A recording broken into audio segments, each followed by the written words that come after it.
गिरा के एक टेम्परेरी हम लोगों ने गेट बनवा दिया। फिर माननीय मुख्यमंत्री पर्यटन विकास सहभागिता योजना में हम लोगों ने अप्लाई किया, अप्रूव हो गया।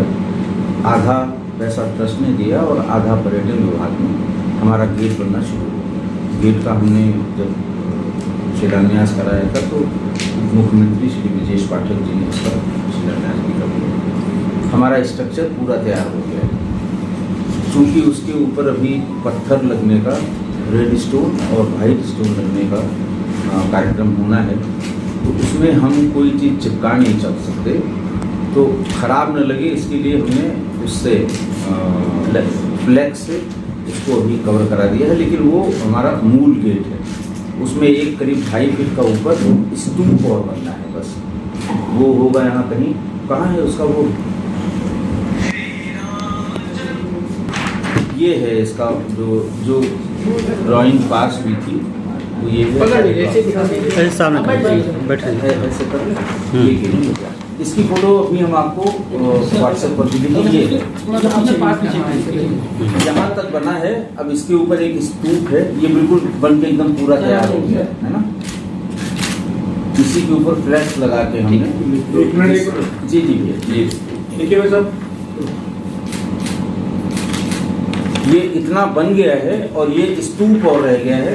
इसको हम जब आप लोग अगले मंगल को आएंगे, मतलब नेक्स्ट बड़े मंगल को नेक्स्ट ईयर आएंगे, तो ये एकदम इसी शेप में, चूंकि ये सैंक्शन थोड़ा सा नीचे ठीक है। रोली जी आपको समझ में आ गया। नंबर 1। नंबर 2, इस बीच में हम लोगों ने जो दोनों तरफ की दुकानें थी, इनको इस तरफ की 10 फीट और इस तरफ की 15 फीट पीछे कर दिया है। और वो नई दुकानें सिमिलर तरीके की विद द सिमिलर सनसेट, ताकि लोगों को दिक्कत न हो। दुकान नंबर पड़ा हुआ है और भक्त जो आए उनको जैसे पहले जिनकी दुकानें थी उन्हीं को दिया है, उसको पीछे कर दिया है दोनों तरफ। करीब हमें 25 फीट की और एक्स्ट्रा जगह वहाँ मिल गई। उसके अलावा उसमें रेड स्टोन से नीचे, उसमें दिक्कत ये थी कि जो पहले मोज़ैक किया हुआ था, मोज़ैक में नीचे चूहों ने इतना गोला कर दिया था कि गाड़ियों के आने जाने से वो अनइवन सरफेस हो गया था, जिसकी वजह से हर साल भक्तों को दिक्कत होती थी। तो हमें पूरे में ये दे दीजिए, सुनो ये लड़के, और ले आओ प्रसाद जी, सबको खिलाओ पहले। दूसरा वो पूरा रेड सरफेस कर दिया, रेड स्टोन का। और चूँकि रेड स्टोन बहुत गर्म होता है तो बीच में एक पट्टी उसमें मार्बल की कर दी है कि वो कंपेरेटिवली थोड़ा कम गर्म होता है। लेकिन फिर भी इस बार जो 45 से ऊपर का टेम्परेचर, हम उसमें कालीन बिछाएंगे ताकि लोगों को दिक्कत। हम ऊपर इस बार शामियाना भी लगाएंगे कि इस गर्मी में लोग लग गया है। तो आप देख लीजिए व्रत वाला क्या है भैया, कुछ है? बस प्रसाद हम कल ग्रहण करेंगे। हाँ कल आइए, कल आपको भोज भात कराएंगे यहाँ पर। ये 2 चीज़ें हुई। तीसरी चीज़ ये हुई कि पीछे कुछ किराएदारों का जब हम लोगों ने खाली कराया उसे, और क्योंकि बाहर की तरफ से आने का रास्ता अतिक्रमण करके किराएदारों ने बिल्कुल बंद कर दिया था। पीछे शिव मंदिर में यहाँ के लोगों ने पिछले 50 साल से वो शिव मंदिर देखा भी नहीं, आने जाने का कोई रास्ता नहीं छोड़ा था, सब अतिक्रमित कर दिया था।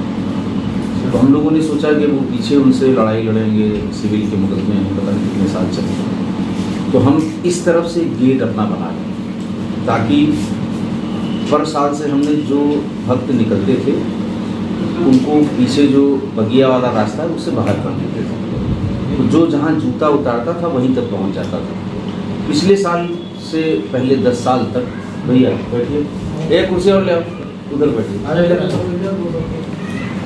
पिछले साल से पहले ये होता था कि जो पिछला वाला इधर है ना, ये बैठिए, सर इधर ये बंद कर दीजिए, पानी दे दीजिए और प्रसाद और ले आओ।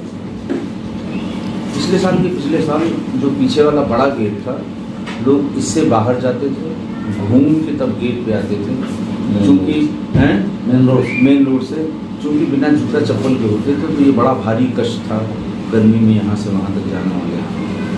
तो पिछले साल बातचीत करके नेगोशिएट करके वो भीतर का रास्ता, जगह कम थी लेकिन खुल गया, तो सारे घर उसके बाद बल्दिया के रास्ते से वहीं पहुँच गए। तो जब उसको उस किराएदार के उस जगह को जब गिराया गया तो उसमें कच्ची मिट्टी की एक सीढ़ी, पूरी कंप्लीट सीढ़ी, उसके ऊपर एक छत जो मिट्टी की थी, और बड़े बड़े जो क्या बोलते हैं उसको, लकड़ी वाला धन्नी बड़ी वाली मोटी, इतनी मोटी धनिया हैं वो, उसके ऊपर करीब 2.5 फीट। उसको भी जब गिराया गया तो वो मुगल कालीन, वो हमें दीवार मिली लखौड़ी ईंटों की, जिसको ट्रेस किया गया तो वो गेट तक गई। जितनी इधर खुली है ऑलमोस्ट उतनी ही उधर होगी, लेकिन चूंकि वो किराएदारों से उसको खाली कराने में थोड़ा वक्त लगेगा। तो इस पुराने स्ट्रक्चर का जब जिक्र ढूंढा गया तो 1920 में अवध जुडिशियल कमिश्नर की एक जजमेंट में, उसका मैं आपको वो बता दूँ नंबर, उसका नंबर है 2,224 हाँ AIR 224। हाँ AIR अवध 1920 AIR 224 इसमें होगा, नहीं इसमें नहीं, अभी मैं ग्रुप बना के उसमें वो डाल दूंगा। AIR है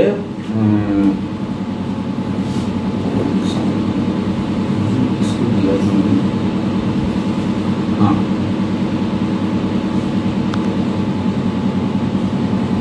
ये AIR 1920 अवध 244, ये रेफरेंस है उसका।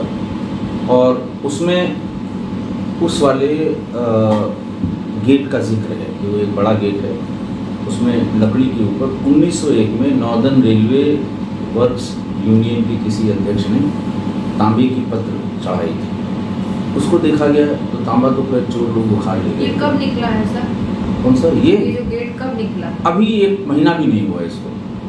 तो वो गेट हम लोग फोटो उसकी हाँ ये सामने क्या बात कर रही हैं, हमने सब पूरा करवा दिया। फिर नहीं मान रहे थे लोग, जबरदस्ती करके वो जितना अतिक्रमण किया था, बेसिकली वही मूल दरवाज़ा है जो 1783 का जो दरवाज़ा है वो मूल दरवाज़ा है। कोई लिटिगेशन हुआ होगा उस समय या आक्रमणकारी आए होंगे, तब वो दरवाज़ा बंद हुआ और ये नया दरवाज़ा बना। आप वहाँ से जाएंगे सामने सड़क से, जब आप भीतर आएंगी तो उसका हम लोगों ने पूरा समतल करा के अगल बगल के अतिक्रमण को हटा के सड़क पूरी जो पहले की थी उसको रिस्टोर कर दिया है। और वो जो गेट है उसका, उसमें जैसे मुगलिया पीरियड में ऊपर जैसे बुलंद दरवाजे में 10 ताखे बने हुए हैं, ऊपर उसमें 10 ताखे बने हैं, खंभों पे ताखे बने हुए हैं। जो मेन गेट बन रहा है बड़ा वाला, जो एंशिएंट गेट की बात कर रहा हूँ, जो निकला है, नहीं जो बनेगा तो उसी तरह बन रहा है ये वो जैसा था वैसे ही रिस्टोर करा रहे हैं हम। जो नया हमारा गेट है वो बन गया, वो इस नक्शे पे बनेगा। जो हमारा मुख्य द्वार है, ये द्वार वो है जो हम लोगों ने अभी कोर्ट के ऑर्डर से, किंवदंतियों से ढूंढ के निकाला है कि एक्चुअली ये कौन सा द्वार है। इसकी लकड़ी वही 300 साल 400 साल पहले की थी, जस की तस थी। नीचे पानी की वजह से थोड़ा थोड़ा उस गड़बड़ हुई थी, सिर्फ उस पोर्शन को चेंज कराया है। पूरे द्वार जो लकड़ी थी वो एग्जैक्टली वही है जो उसमें आज से 300 साल पहले लगी थी। आप उसका फोटोग्राफ ले लेंगे, दूर से लेंगे, अच्छा लगेगा। और वो उसी तरह रिस्टोर किया है। अभी जब उसके ताखे खोदे जा रहे थे तो हर ताखे में ऊपर कार्बन, जो दिया के कार्बन बने होंगे, ऊपर वाले में भी नीचे वाले सब में दिया के कार्बन। तो आर्कियोलॉजिकल सर्वे ऑफ इंडिया के जो कॉन्ट्रैक्टर हैं, हमने दिया नहीं इसको आर्कियोलॉजिकल सर्वे ऑफ इंडिया को, पुरातत्व को, उनके कॉन्ट्रैक्टर से बात करके उसको एज सच ही रिस्टोर करा दिया। उसकी सारी लकड़ी ईंटें, उसके मुगलिया आर्किटेक्चर की जितनी चीज़ें हैं। उस गेट में एक ताजुब की बात यह है कि उसमें एक जो उनकी गणेश जी की जो आकृति है वो जो पहले बनी थी, उसको इन लोगों ने, जो हमारे कॉन्ट्रैक्टर हैं आर्कियोलॉजी वाले, उसको उकेर दिया है, तो वो साफ साफ बनी हुई है। और उसके अलावा उसमें मेन गेट में 2 मछलियाँ बनी हुई हैं और बीच में सूर्यदेव बने। मछलियाँ वो वही हैं जो बाद में उत्तर प्रदेश सरकार के ऑफिशियल उसमें है। तो ये तब का गेट है 1783 का, जिसका उस AIR अवध में जो गेट है, ये नया हुआ। ये मैं सब वो बता रहा हूँ जो इस साल के लिए नया है। तीसरा, बाहर तो पौशाला लोग, चूँकि बाहर का हमारा जुरिडिक्शन नहीं है, वहाँ कई पौशाले पानी के लिए लगते हैं, गर्मी बहुत होगी, हमारे लोगों को पानी की दिक्कत होगी, तो 2 नए वाटर कूलर, 3 हो गए, आ गया, 3 नए वाटर कूलर हम लगवा रहे हैं, जो आज रात में लग जाएंगे, कल लग गए। एक और विशेष हम लोगों ने किया है अपनी तरफ से, बाहर से आदमी आता है, पैर चलता हुआ आता है, पानी धोने की सुविधा या तो बड़े पैमाने पे 1 लाख 2 लाख आदमियों के लिए नहीं हो सकती, तो जैसा आपने और दूसरे गुरुद्वारों में और बाकी जगह देखा है, वो छोटे छोटे करीब 8-8 इंच के गड्ढे से बने हुए, जिसमें पानी चलता रहेगा और लोग उसमें से पैर भीतर रख के पैर धो के और तब ऑटोमेटिक वो कार उसमें आना ही आगे तब जाएंगे। हाँ, वो सिस्टम बहुत बढ़िया है। हाँ, ये कर दिया है। उसमें कभी कभी पहले कभी जहाँ कहीं हुआ था, जिन लोगों से बात की गुरुद्वारों में, तो उनका ये कहना था कि कुछ लोग मोजा नहीं उतारना चाहते, तो उनके लिए 1-1.5 फीट की अलग से सीधे आ व्यवस्था जाए है कि अगर आप कूद के जाना चाहें तो जा सकते हैं। लेकिन सामान्य रूप से जो पिछली बार मैंने देखा है, 95% उसी में से हाँ, बिना मोजे और बिना उसके जाते हैं, तो उसी पानी में से होकर जाएँ, उतना अगर तब के आए हैं तो थोड़ा सा उनको सुकून भी मिल जाए और पवित्रीकरण भी उनका हो जाए। तो सर्कुलेशन हम इतना बढ़िया रखेंगे इस बार, जगह ज़्यादा हो गई, हो सकता है 4 लाइनें बन जाएं, लेकिन सिर्फ उतने लोगों को हम भीतर अलाउ करेंगे जो गर्भगृह में आसानी से आ सकते हैं। ड्यूटियाँ, परसों हम लोगों ने बहुत डिटेल मीटिंग की है प्रशासन से, यही अपने आंजनेय मंडपम में, जिसमें ACP आए थे, हमारे जो जैसे ये लोग रहते हैं उसमें कार्यकर्ता लोग वो आए थे, और बिजली विभाग वाले आए थे, ये नगर निगम के लोग आए थे, तो उनसे भी बहुत डिटेल में बात कर ली। बहुत अच्छी ड्यूटियाँ और बड़ी ड्यूटियाँ वो लगा रहे हैं। कैंपस में इस साल एक और विशेष बात ये हुई कि आप जब यहाँ से निकलेंगे तो एक यहाँ पर पारिजात का वृक्ष है।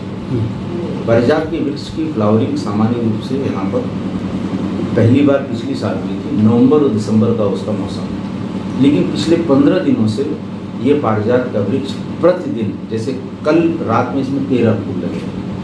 अच्छा। हाँ, इस समय ये कहीं और जैसे बाराबंकी कहीं वहाँ भी फ्लावरिंग नहीं है। 30-40 दिन।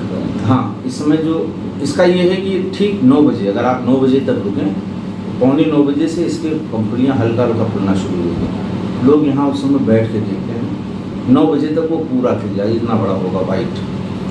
सुबह 6 बजे तक वो वैसे ही वाइट होगा, जैसे ही सूरज की किरण पड़ेगी वो गोल्डन होना शुरू होगा, और 11 बजे तक वो हल्का हल्का मुरझाने लगेगा और लटक जाएगा। तो ऐसे मुरझाए और लटके हुए सब वृक्ष हैं।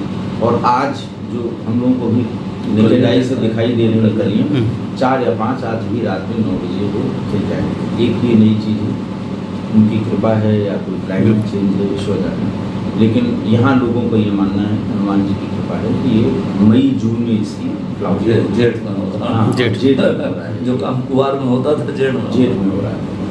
दूसरी बड़ी बात कि हमारा जो तालाब था इस बीच में, पिछले बड़े मंगल से और इस बीच में उसको एक्सकेवेट कराया है। 2002 में श्री लालजी टंडन ने इसको, ये पहले कच्चा था, 2002 के पहले ये कच्चा तालाब था, उन्होंने इसको पक्का बनाया था, लेकिन 2002 से 2024 के बीच में ये पट गया था और गंदगी बहुत थी। करीब 300 ट्रक मलबा इसका हम लोगों ने निकलवा के इसमें एक फव्वारा लगवाया। हमने नया नहीं लगाया, बल्कि जो फव्वारा पहले टंडन जी के समय में लगाया गया था वो साल भर चला, 2002 से 2003 तक चला। उसके बाद वो बंद हो गया, किसी ने पूछा भी, नगर निगम के पास उसका काम था रिपेयर, लेकिन इस बार हम लोगों ने अपने ट्रस्ट के पैसे से उसको चालू कराया। और उसमें जो मछलियाँ इसमें थी पहले, एक दिक्कत इसमें ये है कि आजकल तमाम जो ज्ञाता लोग हैं, सनातनी लोग हैं, जो YouTube पे बहुत रहते हैं, तो वो बताते हैं कि शनिवार को मछली को खिलाइए, मंगल को ये खिलाइए मछली को। तो यहाँ शनिवार और मंगल को बड़ी भीड़ होती है मछली को दाना खिलाने वाला। तो अगर ये तालाब नहीं होगा, फिर ऐसी वाटर बॉडी कहीं है नहीं, और वो इतने गंदे पानी में भी वो सर्वाइव सिर्फ इसलिए कर पाएँ क्योंकि उनको अच्छा चारा अच्छा खाने के लिए मिलता है। तो फिशरीज से हम लोगों ने बातचीत की थी मत्स्य विभाग से, और मत्स्य विभाग के उस समय जो डायरेक्टर थे, क्या नाम था उनका, प्रशांत शर्मा, वो आए। उन्होंने देखा, मैंने कहा साहब पिछली बार ये शिकायत हुई थी कि इसको निकाल के जब गोमती में डाला गया तो मछुआरों ने 100 मीटर आगे ही जाल लगा के और फिर उसको बेच दिया। तो हमने कहा एक तो ये गोमती में नहीं डालेंगे, आप इसको अपनी हैचरी में डालेंगे। और उन्होंने लिख के दिया कि नहीं ये बेची जाएगी और नहीं इसका सेवन किया जाएगा, और जब भी आपका तालाब बन के तैयार हो जाएगा वापस तब तब हम इन्हें वापस करेंगे। तो उन्होंने हमें ईमानदारी से, हमारी मछलियों के जब बच्चे हुए तो 10,000 बच्चे कितने दिए, 10,000 बच्चे उन्होंने दिए, वो हमने इसमें डाल दिए। बड़े बड़े हो गए हैं, नीचे लाइट भी लगा दी ताकि भीड़ बहुत होने लगी है तालाब में वो खिलाने के लिए भी, देखने के लिए। कुछ बत्तख मैंने लोगों से मांग जांच के, सफ़ेद और काली वाली, वो इसमें रख दी है तो थोड़ा आकर्षक हो गया। आकर्षक हो गया। फिर इसका देखा गया कि इसका नाम क्या रहा होगा। तो हमारे जो आचार्य जी हैं हमारे ट्रस्ट में, जो हमारे ट्रस्टी हैं, उन्होंने रामचरितमानस में उसका एक रेफरेंस ढूंढा है, पंपा सरोवर, अरण्य कांड की एक चौपाई उन्होंने बताई, वो आप रामचरितमानस में देख सकते हैं। उसमें मैंने लिखवा भी दिया है कि रामचरितमानस का कौन सा दोहा है और कौन सी लाइन है। उसमें जो प्रकरण था वो ये था कि शबरी का रामचंद्र जी से, भगवान श्री राम से संवाद हुआ और उन्होंने अपनी परेशानी बताई कि हम सीता जी को ढूंढने निकले हैं। तो शबरी ने ये कहा कि तुम पंपा सरोवर, आप पंपा सरोवर चले जाओ, वहाँ आपको सुग्रीव मिलेंगे, उनके पास सेना है, हनुमान जी हैं, तो वो आपकी पत्नी माँ सीता को ढूंढेंगे। तो ये मान के कि यहाँ हनुमान जी हैं, बाकी सब लोग भी रहे होंगे, तो हम लोगों ने इसका नामकरण पंपा सरोवर, अब ये है कि नहीं है इतिहास की बात हम नहीं जानते, लेकिन उस रेफरेंस से इसका नाम पंपा सरोवर, क्योंकि लोग कोई पॉन्ड कहता है, कोई तालाब कहता है, तो इसका नाम पंपा सरोवर रख दिया गया। इसलिए नहीं कि ये पंपा सरोवर ही है, लेकिन चूँकि उस रेफरेंस में है तो ये पंपा सरोवर। इतनी चीज़ें इस साल के बड़े मंगल में नई हुई हैं। और हम हैं गौशाला यहाँ पे जब हम लोग आए थे तो यहाँ 10-11 गायें थी, आज की तारीख में 30 गायें, 30, और उसका हम लोगों ने रिनोवेशन कराया है। पीछे उसके भूसे का अलग एक स्टोर बनाया है, एक छाया और बनवाई है बच्चों के लिए, गौशाला के बच्चों के लिए। तीसरी सबसे बड़ी बात, आप पंपा सरोवर को जब देखेंगे, इसके बगल में एक तिलक विद्यालय जीर्ण शीर्ण अवस्था में है, उसको अपने स्ट्रक्चरल इंजीनियर से दिखवाया कि बिल्कुल मजबूत है, उसमें काम हो सकता है। तो एक भक्त हैं मंदिर के, श्री सुदर्शन अवस्थी, जो हरे कृष्ण अवस्थी जी के सुपुत्र हैं, जो DC थे यहाँ के, लखनऊ यूनिवर्सिटी के, और तमाम पदों पे यहाँ हैं, उनके लड़के हैं सुदर्शन अवस्थी। उन्होंने इसको रिनोवेट कराने का, ठीक कराने का जिम्मा लिया है, उसका अगल बगल का सब क्षेत्र ठीक करा दिया है, और इसको बना के इसमें हम महावीर संस्कृत वेद पाठशाला खोलने की इच्छा है ट्रस्ट की। तो अगर वो 1-1.5-2 महीने में तैयार हो जाता है तो उसमें हम एक छोटा सा संस्कृत वेद पाठशाला खोलेंगे। पाठ्यक्रम जो उत्तर प्रदेश सरकार का है ये भी हो सकता है, और दूसरा एक पाठ्यक्रम और अच्छा लग रहा है हम लोगों को, उज्जैन के संदीपनी विश्वविद्यालय, उनके लोगों से हम लोगों ने पत्राचार किया कि आप पाठ्यक्रम हमें दे दें। बच्चे भी मिल गए हैं, टीचर भी हमने इंतजाम कर दिया है, टू बिगिन विथ, शुरू कर दिया। इतनी चीज़ें हैं जो पिछले बड़े मंगल से और कल वाले बड़े मंगल के बीच में हुई। गर्मी बहुत होगी तो आंगन भी आपने देखा होगा, पिछले बड़े मंगल में इसमें बीच में एक पार्टीशन था, है ना, बहुत बड़ा सा, घंटा बांधने वाला, उसको हटवा दिया है। घंटा बांधने की सुविधा चारों तरफ स्टील के रॉड्स में लोग जितने पहले बांधते थे उतने अभी बांधते, वो पूरा बीच का खाली हो गया। लेकिन गर्मी बहुत होगी, भीड़ भी कंपेरेटिवली ज़्यादा अनुमानित है, तो इधर और उधर दोनों तरफ बड़े वाले पंखे जिसमें वो पानी निकलता है बौछार वाले, वो 2, 2, 4, 2, 6, 3 इधर 3 इधर यहाँ लगवाएंगे। और कोशिश ये कर रहे हैं कि अगर उपलब्ध होगा तो वहाँ अपने प्रांगण में मेन गेट से लेके वहाँ भी 4 इधर और 4 इधर कोशिश करके लगवाएंगे। तो ये अपने भक्तगणों के लिए ये सुविधा बनेगी। अभी एक मंदिर के गेट पे हम लोग देख रहे थे, एक बार कोड लगा हुआ है। जी, संभवतः मतलब इस रास्ते से हम लोग कई बार आते जाते हैं, पहली बार देखे हैं। नहीं, बारकोड सब जगह लगा था, भीतर भी लगा हुआ। अभी जिस तरीके के कॉन्सेप्ट आप लोग ले आए हैं, इसके जी। पीछे क्या मोटिवेशन था? देखिए, मोटिवेशन ये है, उसका आपको इंसिडेंट बता दें। जब यहाँ हम लोगों की पहली बैठक हुई, यहाँ पर हम लोग बाहर निकले तो एक नव दंपति बाहर से निकल रहे थे। उन्होंने रोका हम लोगों को। उन्होंने कहा, साहब आपका QR कोड कुछ है यहाँ पर? हमें भी पता नहीं था, कोई पता नहीं। हम लोग एक दूसरे को ये हुआ कि नहीं है। तो जज साहब ने उससे पूछा, बेटा क्या बात है? तो उन्होंने कहा, sir we are newly married, I am settled in Canada, लेकिन हमारे पेरेंट्स यहीं महानगर के थे। मुझसे ये कहा गया कि शादी के बाद तुरंत आप हनुमान जी के दर्शन करेंगे और वहाँ पर 501 रुपये, जो उसकी माँ ने कहा था कि 501 रुपये दे देंगे, हमारे पास कैश नहीं। तो जज साहब ने और सैदल साहब ने ये ऑफ़र किया कि आप बेटा 501 रुपये ले लो, आप चाह दो। बोले मैंने ये भी पूछा माँ से, उन्होंने मना किया कि पैसा तो तुम अपना ही चढ़ाओ। तो अब यंग जनरेशन में ये दिक्कत है कि कोई भी पैसा नहीं रखता। तुम रखते हो? कोई नगद पैसा नहीं रखता। हम लोग तो सब ऑनलाइन ही, बिल्कुल। लेकिन नई जनरेशन, हमारे बच्चे भी चाय भी पीना होगा तो QR कोड से। बिल्कुल। तो उसी समय ये डिसाइड हुआ कि अपने बैंक अकाउंट का QR कोड भी, तो बैंक अकाउंट हमारा पहले से 20 साल से, फिर सेंट्रल बैंक ऑफ इंडिया में के किसी साल में पेमेंट करके तीसरे चौथे दिन भी हम लोग QR कोड ले आए। उसके बड़े बड़े पोस्टर बना के हम लोगों ने भीतर लगा दिए। अब जो है आपके मेन रोड पे लगा हैं? है, आपके मेन रोड मेन रोड भी हाँ, लगा मेन है। गेट पे भी लगे। देखिए, हम बहुत अमीर ट्रस्ट नहीं है। हमारे यहाँ भक्तों की आवक बहुत कम हो गई थी, क्योंकि मुख्य द्वार बिल्कुल बंद था। साइकिल भी खड़ी करने की जगह नहीं थी, पार्किंग प्लेस नहीं थी।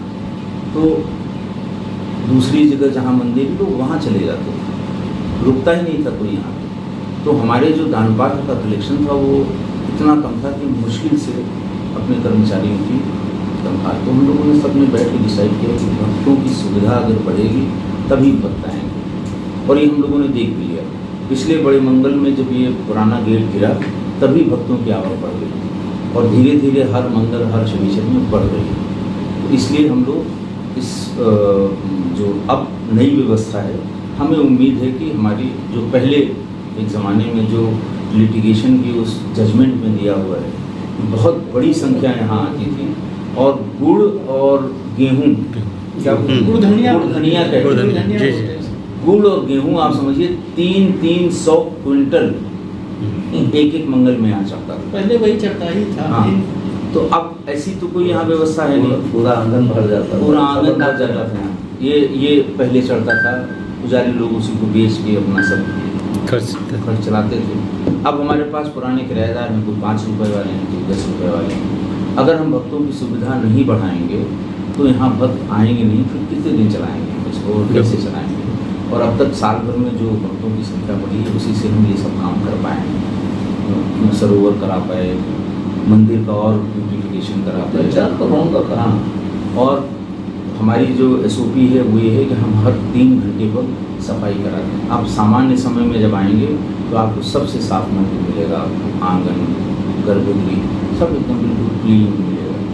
हमारे जो सफाई कर्मी हैं, बहुत जिसको कहते हैं कि बहुत मेहनत करके 3-4 घंटे में एक बार पोछा लगा देते हैं, प्रत्येक 3-4 घंटे में 10 बजे बंद होने से पहले तक, तो साफ़ सुथरी रहती है। तो ये हमारी SOP है। हम कोशिश ये करेंगे कि बाहर जो हमने अभी फ्लोरिंग बनाई है वो अच्छी हो जाए, साफ़ सुथरी। अभी जो श्रद्धालु आएंगे जी, तो बहुत सारे लोग बहुत दूर दूर से आते हैं, आते हैं, बहुत तो दूर से उनके पार्किंग का अरेंजमेंट किस तरीके से? क्योंकि एक समस्या तो ये होती है जनरली। यहाँ की जो मेले की पार्किंग का है वो प्रशासन ने उसका इंतजाम किया है, कपूरथला के आसपास उधर, ठीक है, और इधर ITI के अंदर, ठीक वो है। देखिए कर देते हैं। वो यातायात नियंत्रण, पार्किंग, सुरक्षा, गाड़ियों का वो सुरक्षा, ये सब जिला प्रशासन ने यहाँ आके बता दिया कि प्रांगण के भीतर भी वो रहेंगे, ऐसा नहीं कि हम ही सब करेंगे, बोले प्रांगण के, लेकिन बाहर की सब जो नियंत्रण वो उनका काम है। हमारी जहाँ उनको जरूरत पड़ेगी हम उनकी सहायता जैसे कपूरथला से वहाँ तक कर दी जाएंगी ना? बंद कर दिया, हर साल बंद होता हाँ है। हर साल बंद होता है। हाँ लेकिन सर रोड का चौड़ीकरण भी आज भविष्य में होगा जरूर। देखिए उसके लिए हाँ एक बात हाँ, और हाँ। सुन लीजिए। हाँ पुराना गेट जहाँ पे था हमने 22 फीट उसको पीछे बनाया है, सिर्फ इसलिए कि भविष्य में 2 बार यहाँ बड़े सीरियस एफर्ट हुए थे इसके चौड़ीकरण के। व्यापारी तो व्यापारी है, पूरा व्यापारी डंडरिया का उसने ताला बंद कर दिया और गेट के पास आके खड़े हो गए, मंदिर को हाथ लगा तो जाने। मंदिर का ऐसा मामला है कि कोई Sensitive हाथ है। लगाएगा नहीं, तो इसलिए 2 बार ये बात कर ली। अब हमने क्या किया है, ये 22 फीट सहित हमने सड़क से 22 फीट की गहराई में मंदिर की जितनी जमीन है वो सब हमने छोड़ दी है सरकार के लिए। हमारे ट्रस्ट की एक जनरल बॉडी की मीटिंग में सर्वसम्मत से ये कहा गया और कमिश्नर साहब को हम लोगों ने उपलब्ध करा दिया है कि साहब आप चौड़ा करना चाहें तो हमारी मंदिर की ज़मीन उसमें आड़े नहीं आएगी, 22 फीट ज़मीन हमारी आप ले सकते हैं, क्योंकि मैंने 22 फीट ही पीछे करके और ये गेट बनाया है। आप देख भी लेंगे पहले बिल्कुल एकदम उस पर था, रोड पे ही था। एकदम रोड पे था, उससे 22 फीट भीतर किया है। जब चाहे सरकार ये 22 फीट हमारा उसी सीध में जितना हमारी जो भी ज़मीन है वो ले सकती है, लेकिन शर्त ये है कि 22 फीट इधर से नहीं तो 22 फीट उधर से, दोनों तरफ से। दोनों तरफ उसका सर्वे करा और सर्वे करा के हमने इसका बाकायदे जो ओरिजिनल PWD जिससे नक्शा बनाते हैं वो सबमिट कर दिया है। अब इलेक्शन के बाद हमें उम्मीद है कि इस पर कोई ना कोई हाँ, चौड़ीकरण से होने से बहुत जाम लगता है। हाँ बहुत जाम लगता है। इतना छोड़ के बता तो रहा हूँ, 2 बार बहुत सीरियस PAC आई कई भाई यहाँ तक डिवाइडर है, उधर डिवाइडर है TI पे, बस ये मंदिर भर पे तो डिवाइडर। वो 2 बार बहुत सीरियस एफर्ट हुआ, लेकिन फिर वही है कि मंदिर का गेट छू तो जाने बिल्कुल। तो बात फिर खत्म हो गई और बात समझ में भी आती है कि कौन बड़ी समस्या का अधिकारी- समाधान तो कर दिया आप लोगों ने। हाँ, हम लोगों ने बहुत कर बड़ी दिया है। समस्या का समाधान।